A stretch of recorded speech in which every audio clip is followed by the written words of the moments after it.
একটা বাক্য লিখি যে I know where he leaves. I know, আমি জানি সে কোথায় থাকে। I know where he leaves. তাহলে দেখো এখানে আই নো, তোমরা বলো তো এটা কোনটা প্রিন্সিপাল ক্লজ? এটা হচ্ছে আই নো, এটা principal clause. Where he lives, যেখানে সে থাকে, এটা তোমার হচ্ছে সাবঅর্ডিনেট ক্লজ।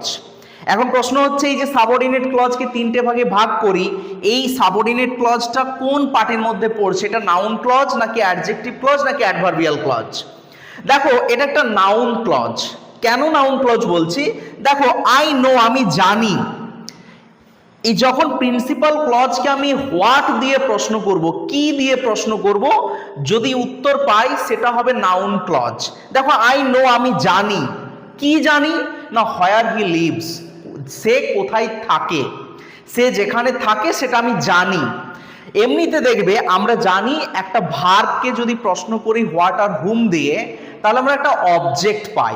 আর আমরা জানি কোনো সাবজেক্ট বা অবজেক্ট এরা হয় নাউন হবে না হয় প্রনাউন হবে।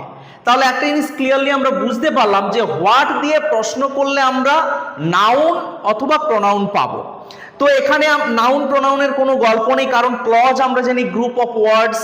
তাহলে এটা গ্রুপ অফ ওয়ার্ডস হিসেবে কি এর উত্তর দিচ্ছে, হোয়াট এর উত্তর দিচ্ছে। প্রিন্সিপাল ক্লজকে যখন প্রশ্ন করছি কি দিয়ে, আই নো, আমি জানি। কি জানি?